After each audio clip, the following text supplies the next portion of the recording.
The rain was a relentless percussion against the corrugated iron roof of the cabin, a metallic drumming that amplified the gnawing silence inside. A silence broken only by the erratic crackle of the fire spitting defiant sparks into the gloom and the shallow, uneven breaths escaping my own lips.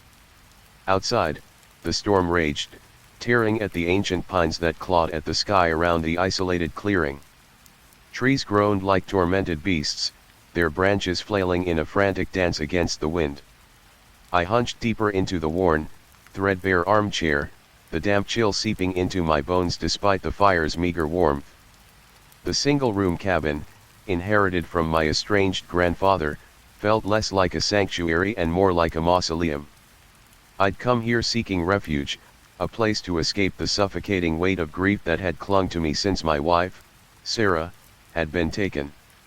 A drunk driver, a sudden, brutal impact, and then, nothing. Just the echoing emptiness of a life irrevocably shattered. The cabin, nestled deep in the dense, unforgiving wilderness of the Blackwood Forest, was supposed to be a place of solace. A place to reconnect with nature, with myself. But from the moment I'd arrived, a sense of unease had settled over me, a creeping dread that clung to the shadows and whispered in the rustling leaves. The first few days were manageable. I spent my time chopping wood, reading tattered paperbacks found in a dusty corner of the cabin, and hiking the winding trails that snaked through the forest. But the forest itself felt wrong. An unnatural stillness permeated the air, broken only by the unnerving silence of birds. No cheerful chirping, no rustling of small animals, just an oppressive quiet that felt heavy and expectant. Then came the dreams. Nightmares, really. Vivid, visceral horrors that left me gasping for breath, my heart hammering against my ribs. In them, I would see Sarah, her face contorted in silent screams, her eyes wide with terror. She would be trapped in a labyrinth of twisted trees, their branches like skeletal fingers reaching out to ensnare her. I would try to reach her, to pull her free, but the forest would close in around me, the trees tightening their grip, the darkness swallowing me whole. I'd wake up drenched in sweat, the image of her terror burned into my mind. The cabin, which had felt oppressive before, now felt actively malevolent. Every creak, every groan, every whisper of wind seemed to carry a malevolent intent. The rain started on the 5th day. A slow, persistent drizzle that quickly escalated into the violent storm that now held me captive within the cabin's decaying walls. I'd considered leaving, braving the elements and attempting to drive back to civilization, but the thought of navigating those treacherous, winding roads in this weather was too daunting. Now, on the 7th night, the feeling of dread had intensified, reaching a fever pitch. I felt watched, observed by something unseen, something malevolent that lurked just beyond the edge of the firelight.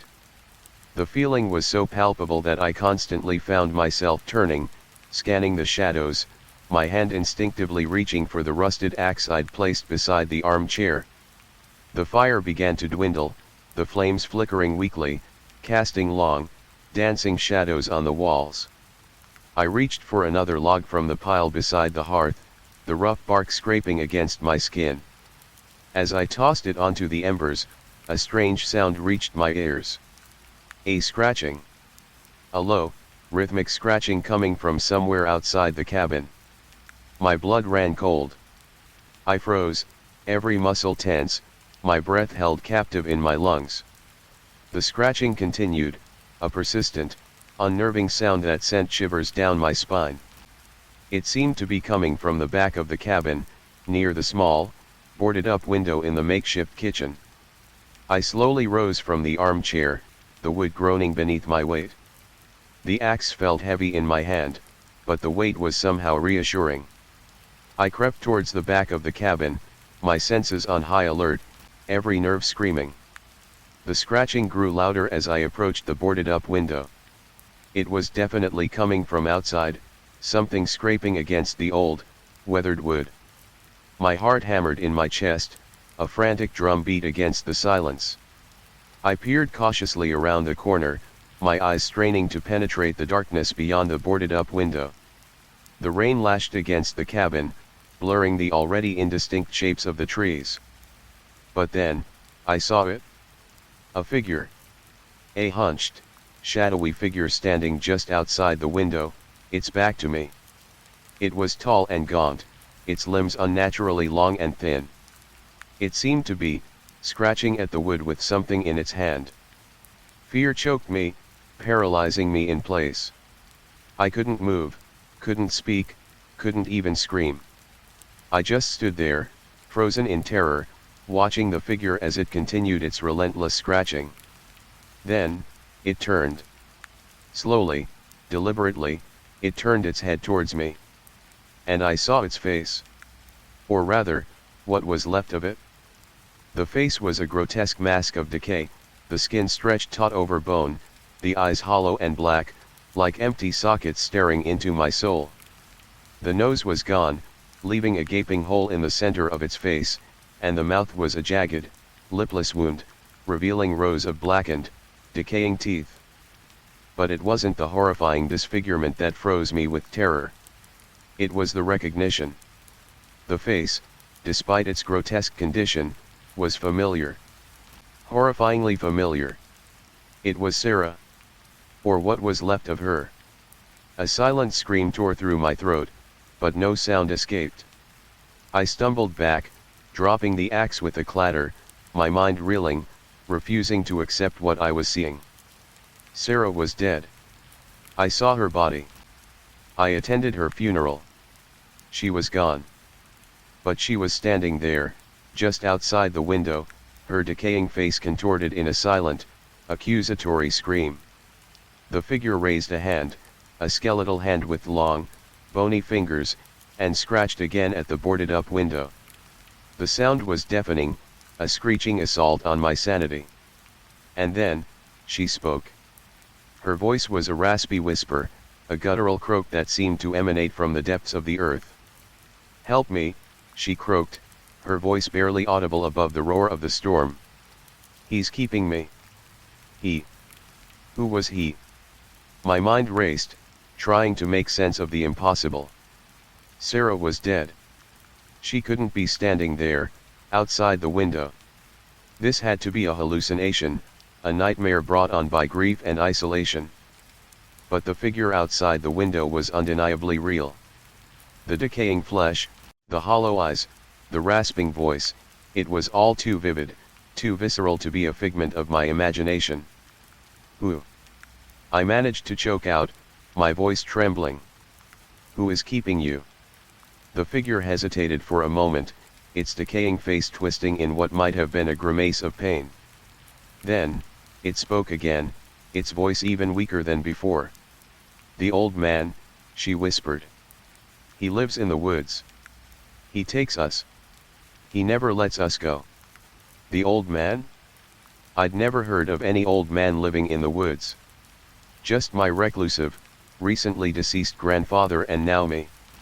This had to be some twisted delusion, a manifestation of my grief-stricken mind. "He's coming," Sarah rasped, her voice filled with terror. "He knows you're here. You have to leave. You have to go now." Before I could respond, the figure outside the window jerked violently, as if struck by an invisible force. It let out a strangled gasp, its decaying face contorting in agony. Then, it was gone. Vanished. Just like that. I stood there, frozen in place, staring at the boarded-up window, my heart pounding in my chest.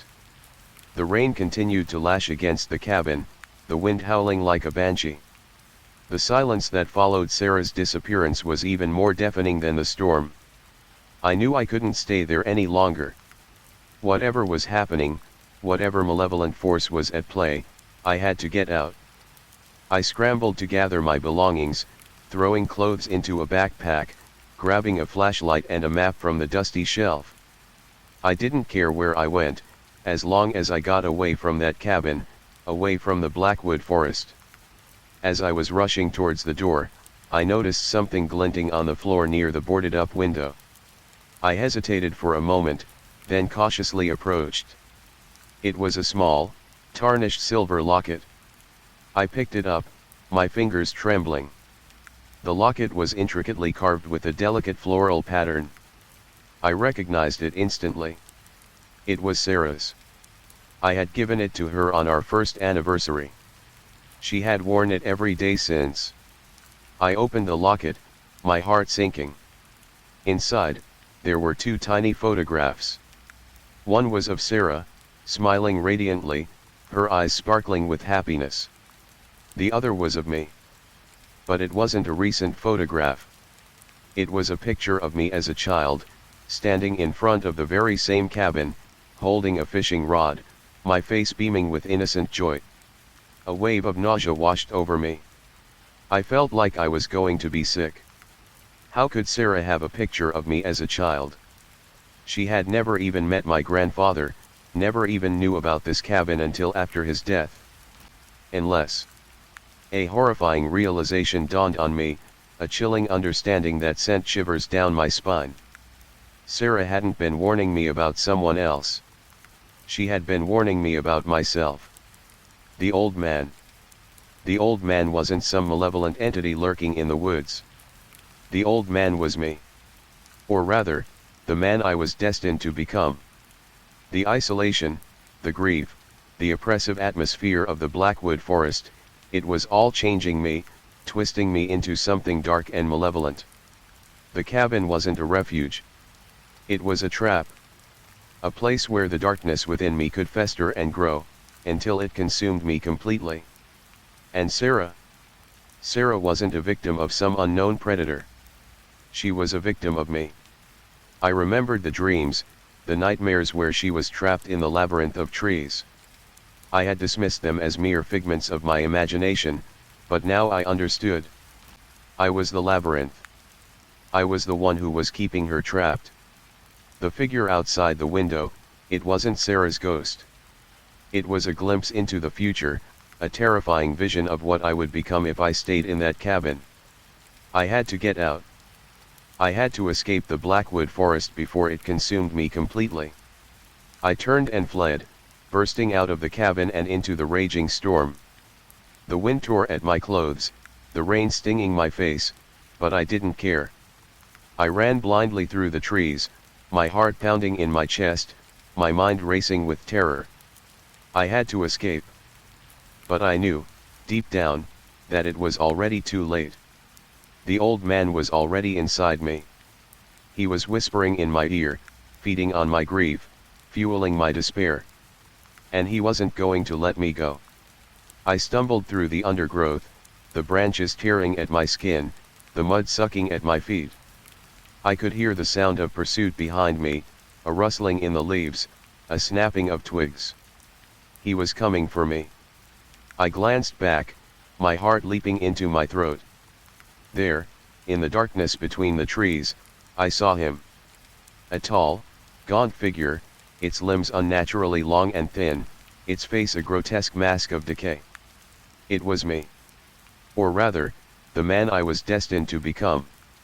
He raised a hand, a skeletal hand with long, bony fingers, and beckoned me to come closer. "Don't run," he croaked, his voice a raspy whisper that seemed to echo through the forest. "You can't escape me. I am you." I wanted to scream, to run, to fight, but I was paralyzed by fear. I could feel the darkness consuming me, the old man taking control. I stopped running, my body trembling, my mind dissolving into a chaotic mess of fear and despair. The figure approached me slowly, its decaying face contorted in a grotesque smile. "Welcome home," he whispered, his breath hot and rancid against my ear. "You're finally where you belong." He reached out and took my hand, his grip cold and clammy. And then, everything went black. I woke up in the cabin. The rain had stopped. The sun was shining through the grimy windows. The birds were singing. Everything was normal. Except it wasn't. I looked down at my hands. They were long and bony, the skin stretched taut over bone. I looked in the mirror. My face was a grotesque mask of decay, the skin stretched taut over bone, the eyes hollow and black, like empty sockets staring into my soul. The nose was gone, leaving a gaping hole in the center of my face, and the mouth was a jagged, lipless wound, revealing rows of blackened, decaying teeth. I was the old man. I was the one who lived in the woods. I was the one who took them. I was the one who never let them go. I walked to the boarded-up window and scratched at the wood with my long, bony fingers. I heard a faint scratching in response. She was still there. Trapped. Waiting. I smiled. The hunt was on.